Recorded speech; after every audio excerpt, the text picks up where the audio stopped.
Bapa di surga, kami mohon ketika kitab suci dibuka, biarlah Tuhan juga membuka telinga kami, membuka mata kami, terutama membuka hati kami, agar kami dapat mendengar, membaca, mengerti, dan terutama menghayati firman-Mu.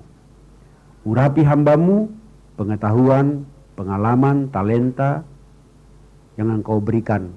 Pakailah semuanya itu untuk menjadi saluran Engkau berbicara kepada umat-Mu yang telah hadir. Urapi setiap umat-Mu, mendengar dengan baik, mengerti dengan jelas, dan kuatkanlah kami semua agar dapat memelihara firman-Mu, supaya kami berbahagia, karena yang berbahagia ialah mereka yang mendengar firman Allah dan memeliharanya. Bersabdalah ya Tuhan, kami siap mendengar. Dalam nama Tuhan Yesus Kristus kami berdoa. Amin. Shalom. Selamat pagi. Kok selamat paginya nggak merata? Selamat pagi saudara. Masih ada yang cuma menyebut pagi ya, nggak boleh. Seringkali selamat pagi dijawab cuma pagi, nggak boleh itu. Dr. Andar Ismail mengatakan kalau kita mengucapkan selamat kepada orang, selamat pagi, selamat siang, selamat malam, yang harus jelas itu kata selamatnya. Mengapa? Karena semua orang sudah masuk pagi hari ini, tapi belum tentu semua selamat di pagi ini.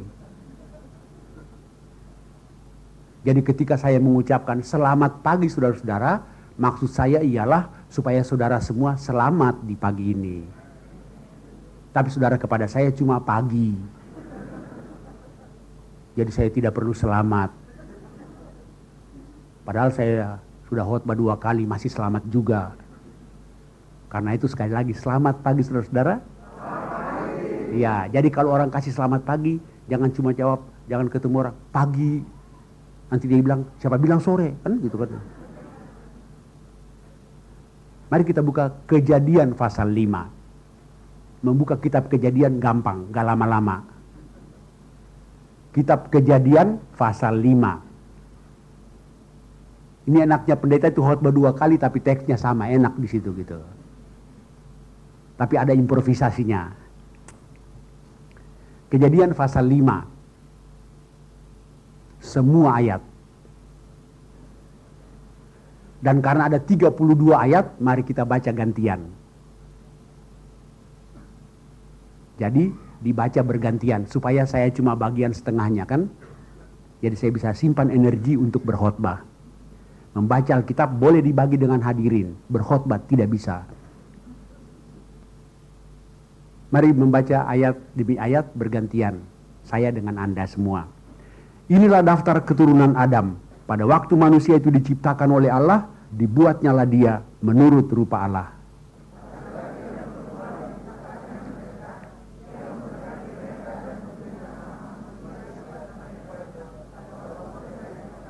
Setelah Adam hidup 130 tahun, ia memperanakan seorang laki-laki menurut rupa dan gambarnya, lalu memberi nama Set kepadanya.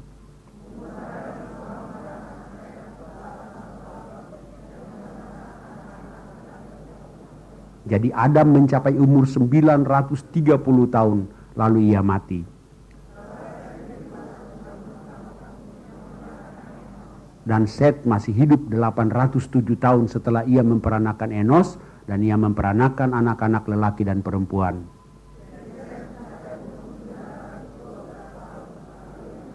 Setelah Enos hidup 90 tahun, ia memperanakan Kenan.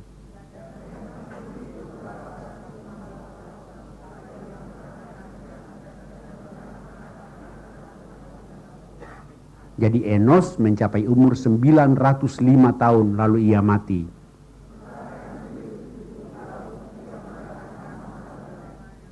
Dan Kenan masih hidup 840 tahun setelah ia memperanakan Mahalaleel, dan ia memperanakan anak-anak lelaki dan perempuan. Setelah Mahalaleel hidup 65 tahun, ia memperanakan Yared.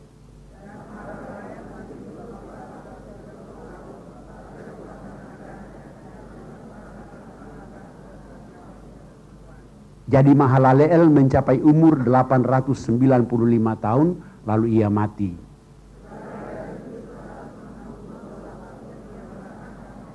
Dan Yared masih hidup 800 tahun setelah ia memperanakan Henok, dan ia memperanakan anak-anak lelaki dan perempuan.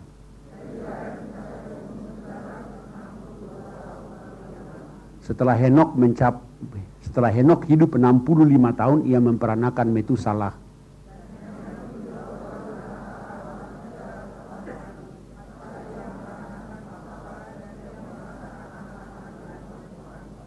Jadi Henok mencapai umur 365 tahun.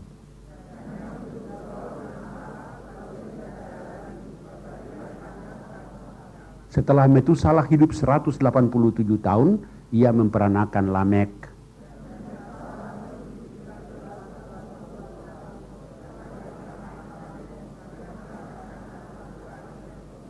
Jadi Metusalah mencapai umur 969 tahun, lalu ia mati.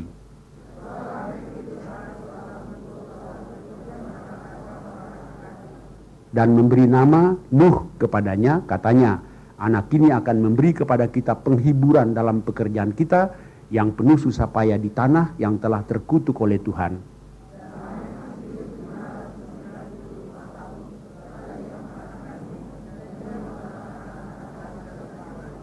Jadi Lamek mencapai umur 777 tahun, lalu ia mati.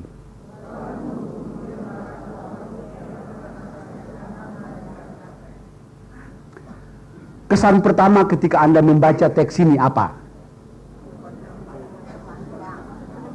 Umur yang panjang, ya. Metusalah itu paling tinggi, 969 tahun. Bisa dibayangkan, Kak? Kalau kita pada zaman ini bisa hidup sampai 900 tahun, kan? Itu bosan hidup, tahu nggak? Gitu. Ya.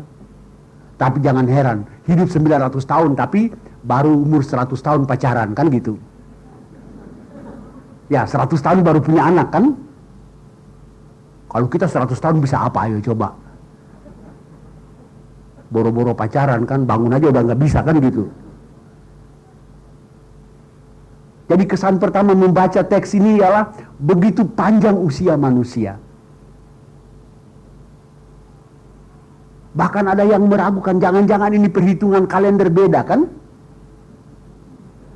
Ya, ada yang berusaha menafsirkannya bahwa barangkali satu hari itu bukan 24 jam kayak kitab. Ya, tapi menurut pemahaman saya bukan itu yang penting. Yang penting adalah makna apa di balik pernyataan ini, kan? Kesan kedua apa, yuk? Kesan kedua adalah bosan, kan? Nama itu punya anak ini umur sekian tahun, memperanakan laki-laki perempuan, jadi mencapai sekian, lalu ia mati. Gitu-gitu saja, kan?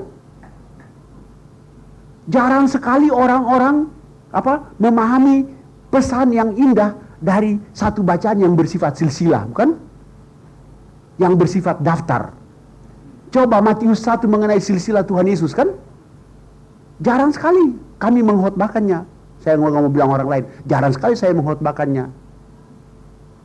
Baru sekali doang. Itu pun di gereja saya, bukan di sini malah. Karena gereja saya berkhotbah menurut jadwal, ya. Sudah ada daftar, ya. Suka atau tidak suka, Anda mesti berkhotbah dari situ, kan? Kalau di sini enak, suka-suka gue.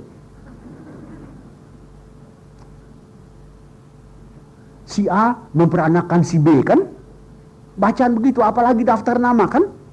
Nama-nama susah-susah malah, Mahalaleel. Kan? Tadi semua salah baca itu Mahalaleel, gitu kan?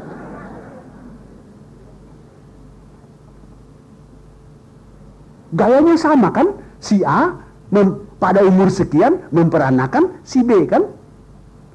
Lalu ia hidup sekian tahun lagi memperanakan anak-anak lelaki dan perempuan. Jadi dia mencapai umur sekian, lalu ia mati. Dan kesan ketiga saya sudah singgung tadi, nama-nama yang apa relevansinya dengan kita, kan? Saya belum pernah dengar orang kasih nama anaknya Mahalaleel. Kenan ada ya?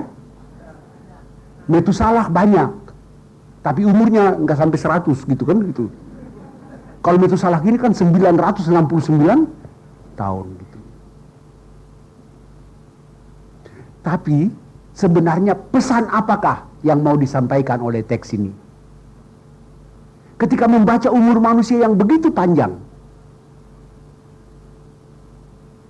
dengan nama yang berbeda-beda, tapi satu hal yang sama di setiap nama selalu ditutup dengan lalu ia mati. Si A punya anak sekian, pada umur sekian punya anak si B kan? Ia hidup sekian tahun punya anak laki-laki dan perempuan, jadi ia mencapai umur sekian, lalu ia mati. Semua nama secara umum dalam ayat ini ditutup dengan statement yang sama, lalu ia mati.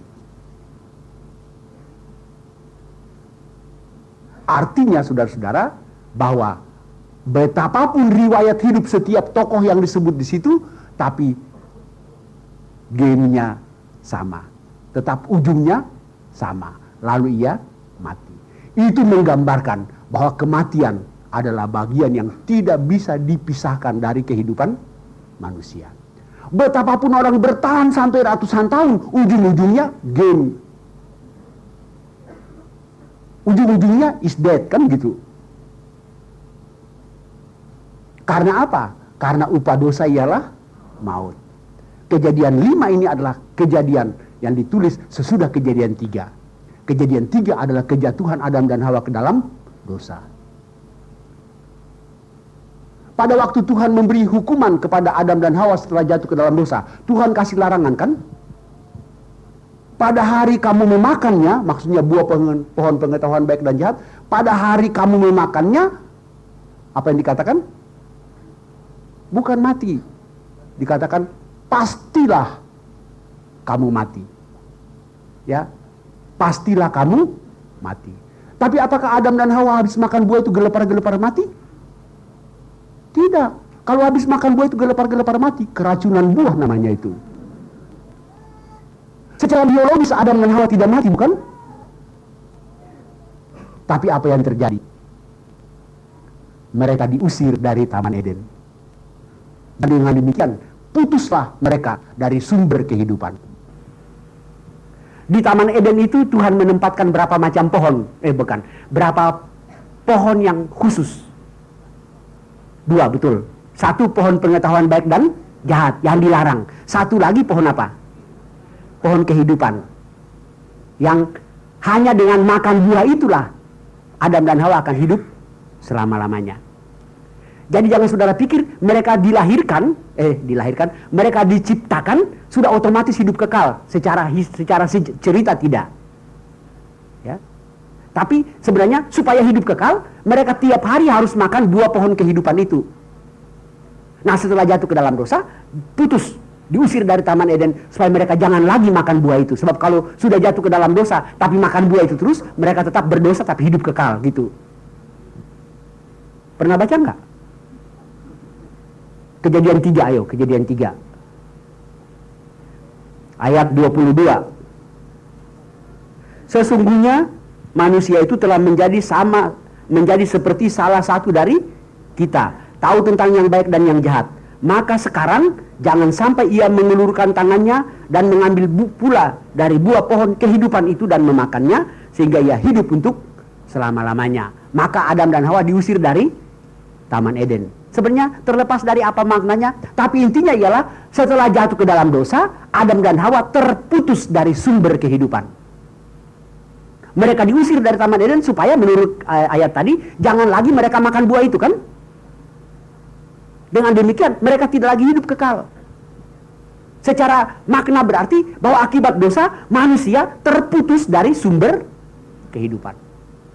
Dan sekalipun secara biologis mereka masih hidup, ya, tapi secara hakikat mereka sudah mati karena sudah terputus dari sumber kehidupan.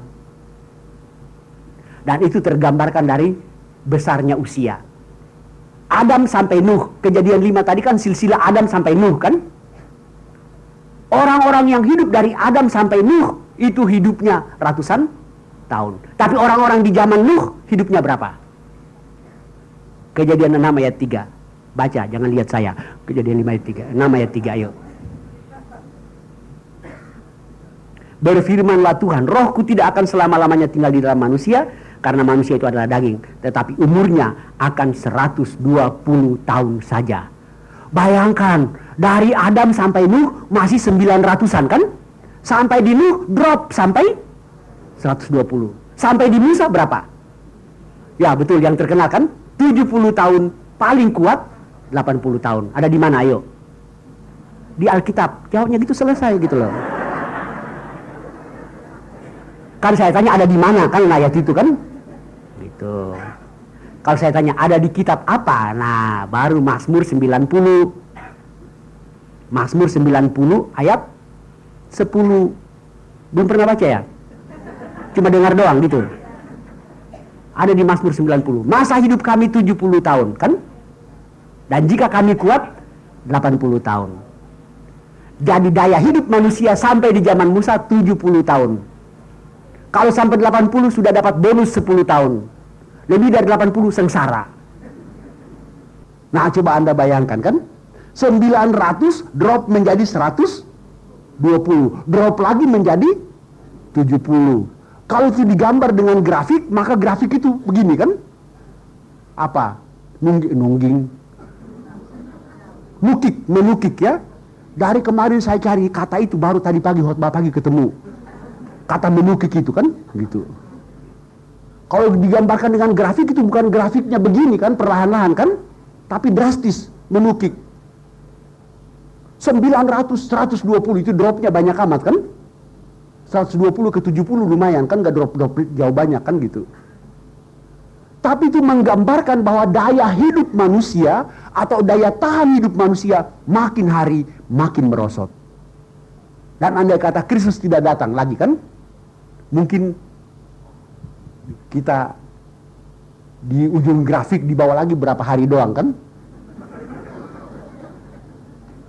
Tapi bersyukurlah karena kedatangan Kristus, grafik itu tiba-tiba ya tidak lagi drop terus, tapi dia makin naik. Dalam Kristus ada hidup yang kekal. Itu nanti sebentar saya sampai di sana. Maksudnya akan saya uraikan, bukan sampai di sana pergi kemana-mana begitu, bukan. Jadi umur ratusan tahun sedang menggambarkan bahwa ketika Adam dan Hawa baru jatuh ke dalam dosa, daya hidup manusia masih tinggi kan? Daya tahan hidup manusia masih tinggi. Tapi makin kesininya, makin hari makin merosot. Coba kalau kipas angin berputar kan? Terus dicopot dari stop kontaknya kan? Apakah otomatis dia stop berputar? Tidak, dia masih berputar kan? Bahkan pada awal masih putarannya masih kencang, tapi makin kesini makin lambat dan akhirnya game kan? Jadi setelah Adam dan Hawa jatuh ke dalam dosa, daya hidup manusia masih sangat tinggi. Tapi makin kesini makin habis. Waktu saya masih kuliah di Ambon, pas zaman saya kuliah itu Trikora ya, Indonesia merebut Irian. Jadi konsentrasi pasukan seluruhnya di Indonesia Timur, termasuk kota Ambon ya. Sehingga pada waktu itu kami susah makanan. Tinggal di asrama kami makan bulgur ya. Susah banget dapat nasi. Untunglah jemaat-jemaat dari desa-desa menyokong kami di asrama dengan mengirim singkong ya.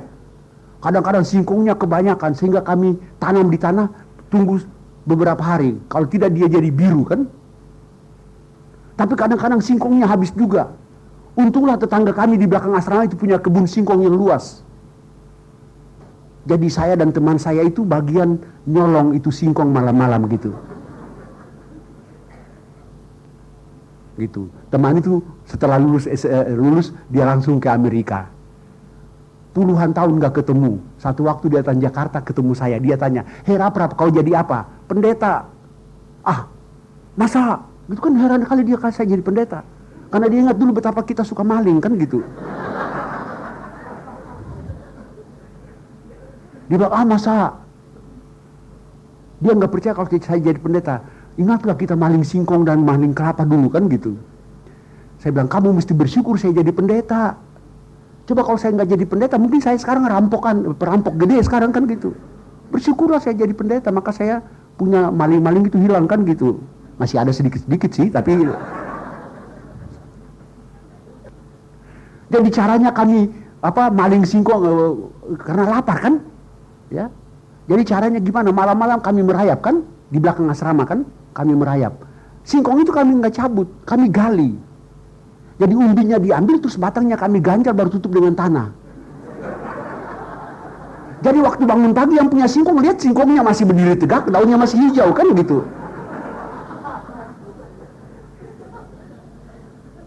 Tapi nanti siang hari baru mulai layu gitu. Artinya ketika akarnya putus dia tidak langsung mati, bukan? Gitu juga ketika putus hubungan dengan pokok kehidupan, manusia tidak langsung game kan? Tapi daya hidup jenis makhluk yang namanya manusia itu makin hari makin habis. 900-an jadi 120, drop lagi menjadi 70. Ini supaya ceritanya lengkap, sambung lagi cerita maling itu kan. Kalau kami lapar, ya, kami di kebun itu juga ada pohon kelapa yang banyak sekali buahnya. Kami waktu itu masih jago-jago panjat kelapa malam-malam lagi. Dan kalau kami manjat itu bukan jatuhin buahnya, enggak. Bawa tali ke atas, baru satu rangkai diputus, diikat pakai tali baru diturunin pelan-pelan pakai tali. Jadi satu rangkai sepenuhnya turun ke bawah tanpa bunyi sedikit pun.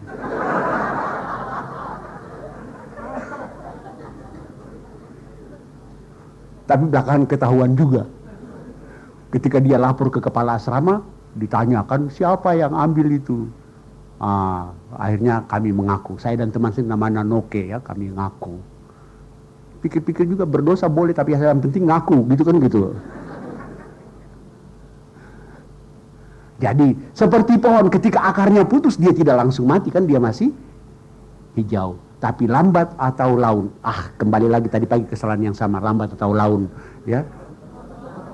Lambat. Saya selalu salah di situ, lambat laun ya. Tapi kalau saya khotbah saking cepatnya lambat atau laun. Ada 3 kata yang saya selalu salah kalau ngomong cepat. Lambat atau laun. Kedua, marilah kita membaca dari surat Gatalia, kan gitu, Gatalia ya. Jadi saking cepatnya bukan Galatia tapi Gatalia gitu. Saya banyak orang, bukan sombong, banyak orang khotbah Bapak bagus, cuma Bapak ngomong terlalu cepat gitu. Ya saking cepatnya suka salah ya. Tersepona. Ya, 3 kata itu tersepona, padahal terpesona ya gitu. Saya setiap kali khotbah di sini saya minta direkam, karena rekaman itu kemudian ditranskrip menjadi buku. Insya Allah.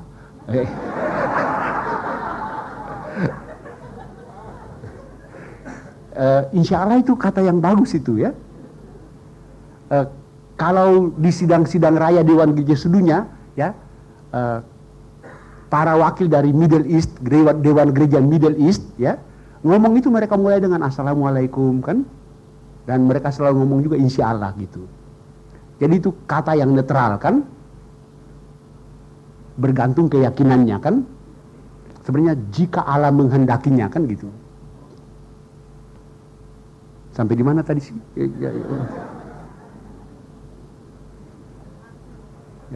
Ya kata-kata yang salah kan, gitu. Jadi lambat atau laun, Gatalia kan, dan tersepona. Tapi ada majelis gereja saya yang selalu salah itu di, marilah kita membaca dari kitab Kelurahan pasal 20 kan gitu.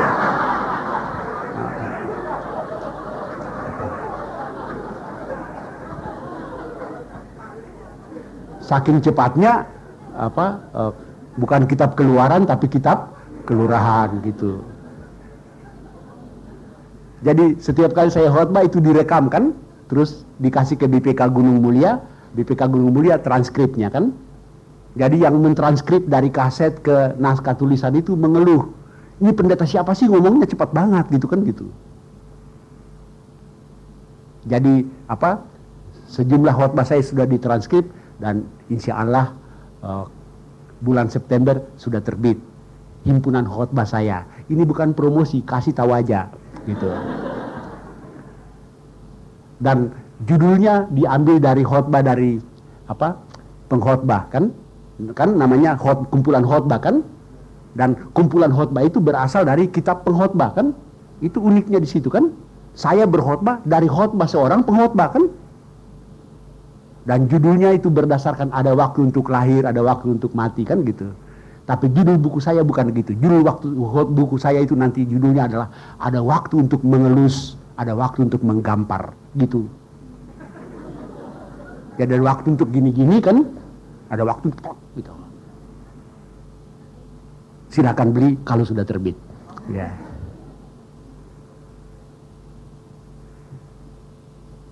Jadi kalau yang dikatakan di sini ialah bahwa daya hidup manusia yang sangat tinggi kan merosot. Karena itu tetap apapun yang terjadi, sekuat-kuatnya manusia bertahan hidup, tetap vonisnya ialah lalu ia mati. Dengan demikian kita tidak bisa menghindarkan diri dari kematian.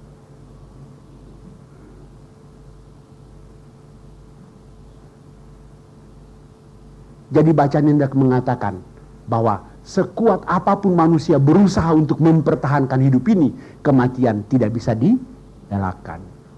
Segala macam vitamin, segala macam suplemen food dan segala macam cara teknologi paling-paling hanya untuk memperpanjang kan, tapi tidak bisa menghindarkan manusia dari kematian. Tapi apakah begitu pesimisnya silsilah ini? Tidak. Ternyata dari silsilah tadi ada berapa nama yang tidak ditutup dengan vonis yang sama. Berapa? Saya belum tanya siapa, saya tanya berapa gitu dulu. 1. Menurut Alkitab saya 2. Enggak di pasal ini, Bu. Henok, betul. Kita lihat ayat 22. Ya kan? Dan Henok hidup bergaul dengan Allah selama 300 tahun lagi setelah ia memperanakan Metusalah dan ia memperanakan anak-anak lelaki dan perempuan. Jadi Henok mencapai umur 365 tahun. Dari seluruh daftar ini Henok relatif terpendek ya. Walaupun dia terpendek, tapi riwayat hidupnya tidak ditutup dengan lalu ia mati. Lalu dikatakan ayat 24, dan Henok hidup bergaul dengan Allah, lalu ia tidak ada lagi sebab ia telah diangkat oleh Allah. Riwayat hidup Henok tidak ditutup dengan lalu ia mati, tapi ditutup dengan lalu ia tidak ada lagi sebab ia telah diangkat oleh Allah. Siapa lagi? Nuh, ayat terakhir. Nuh. Coba, ada enggak riwayat hidup Nuh? Ayat 32. Setelah Nuh berumur 500 tahun, ia memperanakan Sem, Ham, dan Yafet. Bayangin, umur 500 tahun baru punya anak, ayo. Tapi riwayat hidup Nuh juga tidak ditutup dengan lalu ia mati. Ada di pasal belakangan. Tapi dalam konteks bacaan kita tadi ada maknanya. Kenapa Henok? Henok ya, bukan Henuk ya. Henuk itu orang Kupang ya. Tuh ya, Henuk ya, Henok. Kenapa riwayat hidup Henok tidak ditutup dengan lalu ia mati? Karena ia hidup bergaul dengan Allah. Dan ternyata Nuh juga disebut orang yang hidup bergaul dengan Allah. Pasal 6 ayat 9, Kejadian. Coba lihat, Kejadian 6 ayat 9. Inilah riwayat Nuh.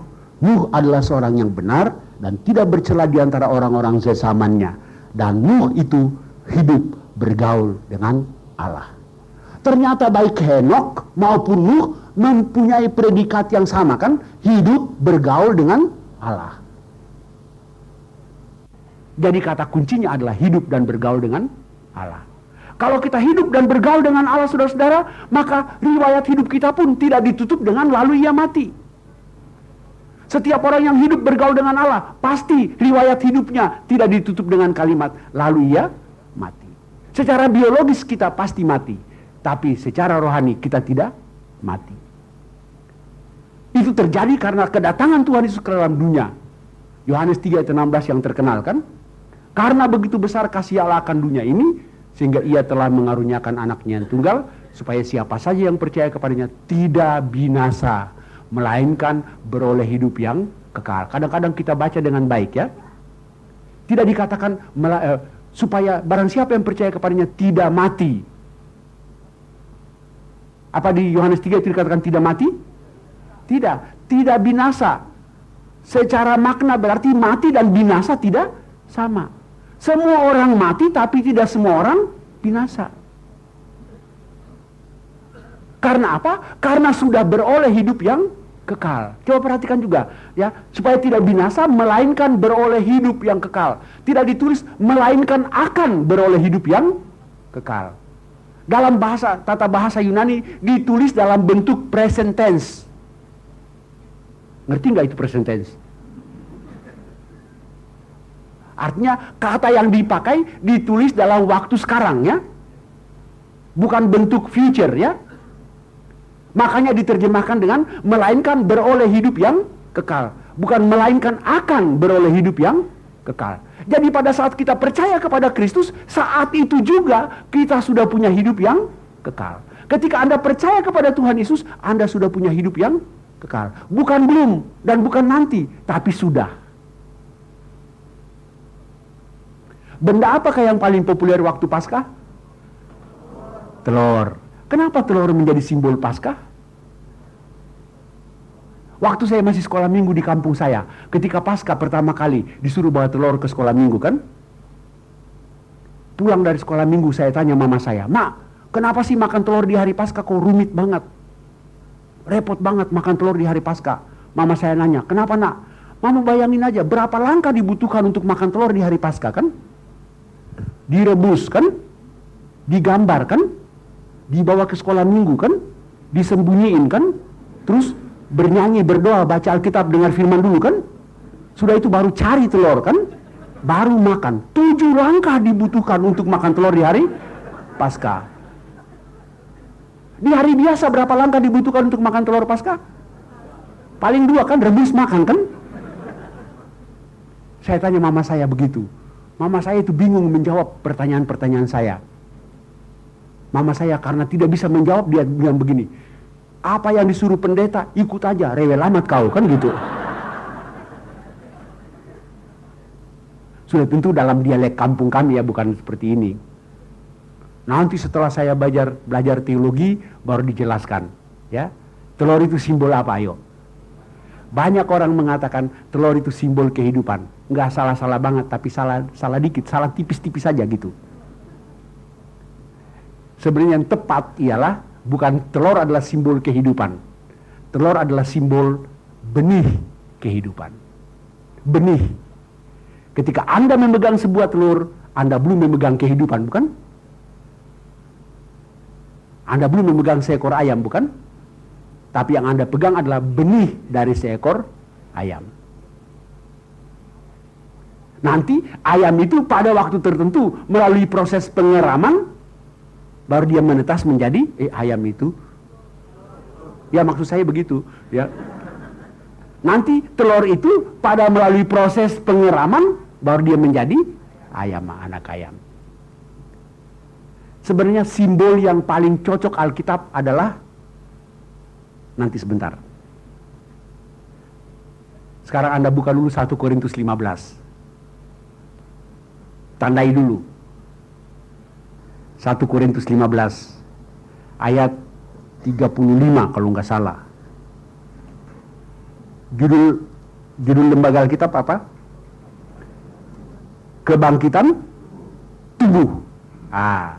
Ini tadi pagi saya nggak sempat untuk menguraikannya panjang lebar. Tapi mungkin ada orang yang bertanya, bagaimana orang mati dibangkitkan? Dengan tubuh apakah mereka akan datang kembali? Hai orang bodoh, apa yang kau sendiri taburkan tidak akan tumbuh dan hidup kalau ia tidak mati dahulu. Dan yang kau taburkan bukanlah tubuh tanaman yang akan tumbuh, tapi biji yang tidak berkulit, umpamanya biji gandum atau biji lain. Tetapi Allah memberikan kepadanya suatu tubuh seperti yang dikehendakinya. Ia memberikan kepada tiap-tiap biji tubuhnya sendiri. Jadi Tidak usah kita baca terus. Rasul Paulus dalam 1 Korintus 15 ini mengatakan begini, semua kita pasti mati, tapi kalau mati sebagai biji yang masih bagus kan, sebenarnya tidak binasa kan. Kalau kita tanam biji jagung atau biji mangga, dia tidak binasa kan, dia tetap eksis kan. Cuma ditanam biji muncul pohon kan. Kalau saudara tanam buah kelapa, buah biji kelapa, ya ditanam. Yang hancur kan semuanya kan, sabutnya hancur, batoknya hancur, semuanya hancur. Tapi dia tidak hilang kan? Dia eksis lagi dalam wujud pohon kan? Ditanam bundar, numbuh jangkung kan? Jadi kita ditanam jangkung, nanti numbuh bundar di surga gitu. Enggak, itu off the record, nggak usah dicatat. Tapi di Alkitab, kebangkitan kita itu dilukiskan dengan biji tanaman. Ketika Anda punya satu biji tanaman, Anda belum punya satu pohon kan? Tapi Anda punya benih dari satu pohon. Ketika kita percaya kepada Kristus, kita belum hidup kekal. Tapi kita sudah punya benih hidup kekal. Benih itu ialah iman kita.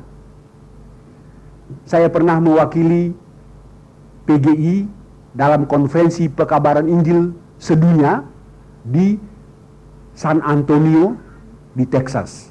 Gini-gini pernah ke luar negeri. Amerika di Texas ya. Nah, konferensi itu berjalan 3 minggu konferensinya. Itu dari seluruh dunia termasuk Nelson Mandela hadir. Gitu. Dan konferensi itu kebaktian pagi, sore bergantian dipimpin oleh delegasi dari negara-negara. Indonesia kebagian di tengah-tengah. Ya, pas penutupannya kena hari Paskah, dan yang mimpin adalah gereja-gereja Afrika Selatan di mana Nelson Mandela hadir. Jadi ketika lagi siap-siap mau kebaktian penutupan sekaligus perayaan Paskah, kami delegasi Indonesia ngobrol. Kira-kira sebentar ada telur Paskah nggak? Ada yang bilang mungkin ada kali, kita nggak tahu, tradisi telur Paskah kan dari Belanda ya. Ternyata sampai selesai kebaktian tidak ada telur Paskah. Cuma pas kami pulang, kami dibagiin satu orang satu amplop kecil. Di dalamnya ada biji tanaman. Tertulis di amplop itu, pulanglah dan tanamlah biji ini di negeri Anda, maka Anda akan mempunyai satu pohon dari Afrika Selatan. Jadi ternyata di acara itu mereka betul-betul memakai kiasan dari Alkitab ya. Biji tanaman, benih kehidupan. Tapi konferensinya 3 bulan ya, perginya singgah Los Angeles, pulangnya juga singgah Los Angeles. Nah kami round-round dan shopping-shopping dulu. Ya mumpung lah uang hariannya kan dolar, kan jadi mumpung shopping dulu gitu. Jadi kurang lebih 1 bulan baru saya kembali ke rumah. Nah 1 bulan itu kangen sama istri, anak, pekerjaan di sini juga sudah bertumpuk kan. Akhirnya saya lupa amplop saya yang ada biji itu. 3 bulan kemudian ketika saya benahi file saya, baru ketemu itu amplop lagi. Kaget saya, aduh ini amplop kan mesti ditanam bijinya kan. Udah 3 bulan lewat, tapi saya tanam juga tahun 86. Dan sampai sekarang tidak tumbuh-tumbuh.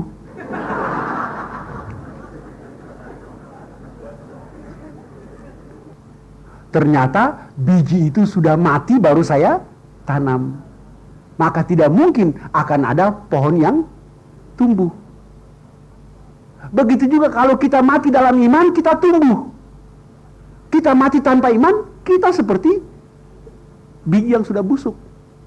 Makanya pendeta dan bandit sama-sama mati. Guru sekolah minggu dan pelacur sama-sama mati, bukan?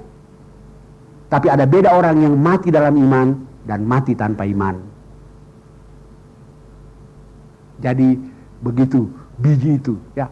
Kalau telurnya udah busuk baru dia rami, kira-kira keluar anak ayam nggak? Kalau telurnya masih baik pasti keluar anak ayam, bukan? Tapi kalau telurnya udah busuk baru dia rami, sampai induknya ikut busuk pun tidak mungkin keluar anak ayam kan? Jadi semua orang mati. Tapi kalau mati dalam iman, pada waktu Kristus datang kembali, yang mati dalam iman akan muncul kembali. Itulah kita. Moga-moga Insya Allah. Tapi kuncinya ialah apakah kita punya iman. Dan iman itu membuat kita hidup dan bergaul dengan Allah. Karena ada iman, kita hidup dan bergaul dengan Allah. Dan kalau kita hidup dan bergaul dengan Allah, hidup kita tidak berakhir dengan lalu ia mati. Karena itu kunci khotbah hari ini, tema khotbah hari ini adalah sebenarnya hidup bergaul dengan Allah. Jadi sekarang baru saya mau berkhotbah temanya. Hidup bergaul dengan Allah. Jadi dari tadi sampai sekarang itu baru pembukaan, saudara. Bayangkan pembukaannya sepanjang itu, isinya gimana lagi kan gitu. Jadi sekarang ini yang saya mau expose adalah hidup bergaul dengan Allah. Nah, seperti dikatakan tadi, riwayat hidup kita tidak akan berakhir dengan kalimat lalu ia mati kalau kita selalu hidup bergaul dengan Allah. Bagaimanakah wujud dari hidup bergaul dengan Allah itu? Faktor-faktor penting apakah yang akan ada, yang dibutuhkan kalau kita mau hidup bergaul dengan Allah? Satu, pergaulan membutuhkan dua pihak. Ya enggak? Tidak mungkin ada pergaulan kalau tidak ada pihak lain, bukan? Jadi kalau kita mau hidup bergaul dengan Allah, kita butuh Allah. Harus kita sadari bahwa apakah Allah hadir dalam hidup kita. Ngerti nggak sih? Kalau ngerti, ekspresinya mana? Ekspresinya gitu. Karena kelihatan seperti nggak mengerti gitu. Gini maksudnya, ya saya bergaul dengan orang itu kalau saya sadar akan kehadiran orang itu dalam hidup saya kan? Atau menempatkan dia di depan saya. Tidak mungkin saya bergaul kalau orang itu saya tidak sadari kehadirannya dalam hidup saya. Kita tidak mungkin bergaul dengan Allah kalau kita tidak menyadari bahwa Allah selalu ada bersama-sama dengan kita. Bahwa dia tiap hari ada dengan kita. Jadi pergaulan membutuhkan dua pihak. Jadi kalau kita mau hidup bergaul dengan Allah, nomor satu, apakah kita selalu menyadari kehadiran Allah dalam hidup kita? Baru yang kedua, walaupun Allah hadir dalam hidup kita, tapi kalau tidak ada kerinduan kan, kemauan yang kuat untuk bergaul dengan Allah, rindu. Kalau ada kerinduan, maka kita selalu mau ketemu, bukan? Anak saya waktu masih pacaran, ya, waktu kuliah, kan, kuliahnya selesai jam 1, tapi sampai di rumahnya jam 7 malam. Dari mana? Dari doi, gitu. Doi itu apa sih? Doi, ya. Kata anak bahasa remajanya kan doi kan. Kalau doi lain lagi tuh. Memang doi butuh doi juga kan gitu. Tahu-tahu sampai di rumah jam 7 malam, dia bilang ini, waktu itu belum ada HP kan. Nah, Papa pinjam telepon dulu, karena teleponnya saya kunci kan. Papa pinjam telepon dulu, kamu mau telepon siapa? Doi. Loh, tadi berjam-jam di sana itu ngapain aja, sekarang baru pulang bawa telepon lagi kan. Itu saking rindu berat kan gitu. Rindu berat sehingga rasanya kalau nggak berkomunikasi 1 jam saja, ya, sudah sengsara. Nah, kalau kita sungguh-sungguh rindu hidup bergaul dengan Tuhan, kayaknya setiap menit, setiap saat selalu ingin. Jadi, untuk hidup bisa bergaul dengan Allah, apakah selalu ada kerinduan? Dan yang ketiga, tindakan. Rindu saja tidak cukup kan? Mesti ada tindakan. Anak saya tidak cukup hanya dengan rindu, ketemu, telepon. Kalau kita rindu untuk hidup dan bergaul dengan Tuhan, ada tindakan. Mendekat kepadanya, berseru kepadanya, mencari dia kan? Mendengar dia bicara. Dan kalau kita bicara mengenai pergaulan, selalu dua arah kan? Kalau saya bergaul dengan seseorang, orang itu bicara, saya dengar, tapi saya juga selalu bisa berbicara dengan dia. Hidup bergaul dengan Allah, dua arah. Allah kepada kita, kita kepada Allah. Tuhan Yesus kepada kita, kita kepada Tuhan Yesus. Kalau Tuhan Yesus kepada kita melalui, kalau kita mendengar Tuhan bicara kepada kita melalui firman. Kalau kita bicara kepada Tuhan melalui doa, pujian. penyembahan. Karena itu dua hal menjadi standar utama untuk berkomunikasi dengan Allah, kan? Doa dan firman. Tapi apakah orang yang rajin doa otomatis rajin firman? Apakah orang yang rajin doa otomatis rajin firman? Belum tentu, kan? Ada orang rajin doa, siang malam doa, tapi baca Alkitab malas. Orang ini doa melulu, tapi dengar tidak. Itu minta melulu. Sebaliknya orang yang rajin firman, menurut saya, pasti rajin berdoa. Karena itu, aspek ketiga dari hidup bergaul dengan Allah adalah tindakan. Keempat, ini yang penting. Semua penting, tapi ini kayaknya yang sulit. Untuk bisa bergaul, ini sesuatu yang seringkali menjadi kambing hitam. Waktu. Kita tidak mungkin bergaul dengan seseorang kalau kita tidak secara khusus menyediakan waktu. Butuh waktu. Kita harus menyediakan waktu untuk Tuhan. Sesibuk-sibuknya kita harus menyediakan waktu untuk Tuhan. Dan inilah yang paling saya sebut alasan yang paling lazim. Nggak punya waktu. Tidak mungkin ada pergaulan dengan Tuhan kalau kita tidak menyediakan waktu untuk Tuhan. Dan kita semua di Jakarta ini sibuk, kan? Siapa yang gak sibuk di Jakarta ini, saudara? Penganggur juga sibuk. Loh, kita ini sesibuk-sibuknya kita, tapi kalau kita sudah punya pekerjaan kan terjadwal, kan? Sehingga kita bisa mengatur, sehingga sesibuk-sibuknya kita bisa mengatur jadwal kita sehingga ada waktu untuk berdoa, untuk baca Alkitab, kan? Tapi penganggur gak punya jadwal kerja, kan? Karena itu dia sibuk 24 jam. Jadi kalau alasan untuk tidak mencari waktu tidak bergaul dengan Tuhan adalah waktu, maka sungguh miskin kita. Di gereja saya ketika dibentuk komisi pria, ya, tahun 80-an. Ketika kami membentuk komisi pria, komisi anak duluan, ya, sudah itu biasanya komisi ibu, ya. Nah, yang lambat sekali itu komisi pria dan komisi lanjut usia, lansia. Ya. Nah, ketika dibentuk komisi pria, semua bapak-bapak dikumpulin, rapat. Setuju nggak kita bentuk komisi pria? Setuju. Setuju nggak kita bikin kebaktian? Setuju. Persekutuan, kan? Setuju nggak kita bikin persekutuan seminggu sekali? Nggak setuju. Maunya berapa? 2 minggu sekali. Akhirnya setuju 2 minggu sekali. Terus tanya lagi, setuju nggak kalau kita bikin, ditanya, hari apa, kan? Hari apa persekutuan prianya? Ada yang bilang, minggu. Ada yang bilang, nggak bisa, masa baru dengar firman, dengar lagi, kan gitu. Terus dia bilang, Senin. Nggak bisa juga, hari pertama kerja, kan? Sabtu, wah Sabtu itu hari untuk keluarga, kan? Akhirnya diputuskan di tengah minggu, Kamis. Tapi ada seorang bapak yang protes berat, dia tidak setuju apapun.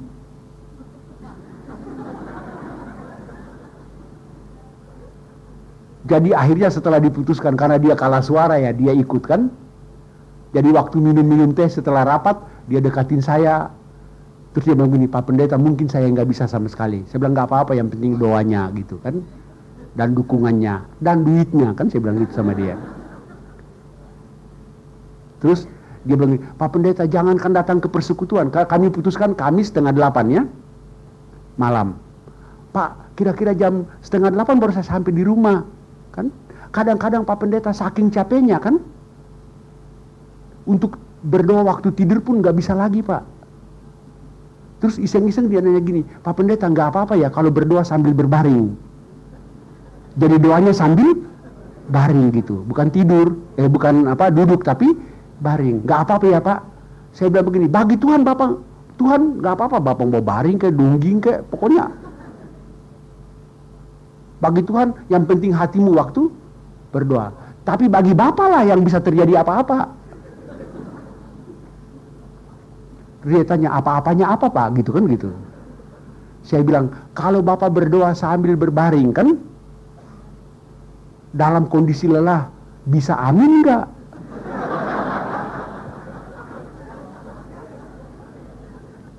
Jangan-jangan aminnya besok pagi kan gitu. Berarti doa tidur dan doa bangun digabung jadi satu dengan interval 8 jam kan gitu. Sesibuk-sibuknya kita, sebaiknya kita berusaha punya waktu untuk Tuhan.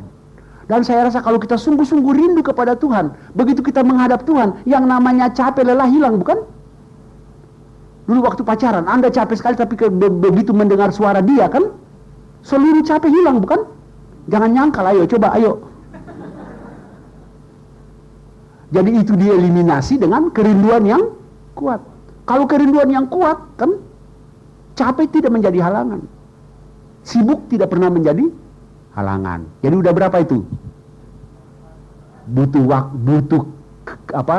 dua pihak, butuh kerinduan dan kemauan yang kuat, butuh tindakan, butuh waktu.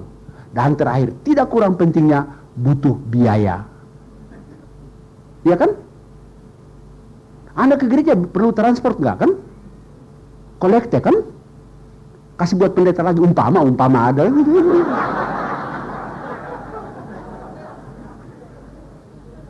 Butuh biaya buat beli Alkitab, bukan? Jadi bagaimanapun juga, ya, ada biaya.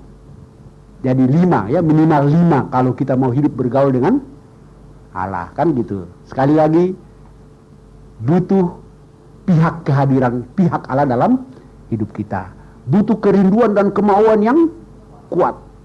Ketiga, butuh tindakan. Keempat, butuh waktu. Dan kelima, butuh biaya. Kalau kita punya semua itu, insya Allah kita hidup bergaul dengan Allah. Ada secara sederhana orang mengatakan, Anda bisa melakukan sesuatu baik atau buruk berdasarkan 3K. Tadi pagi saya lupa menjelaskan ini bagi jemaat yang pagi. Beruntunglah Anda yang kebaktian jam 10, ya kan? Ya, 3K. Anda bisa melakukan segala sesuatu, katanya butuh 3K. Ada kemauan, ada kemampuan, ada kesempatan, kan? Anda tidak mungkin melakukannya kalau tidak ada kemauan, kan?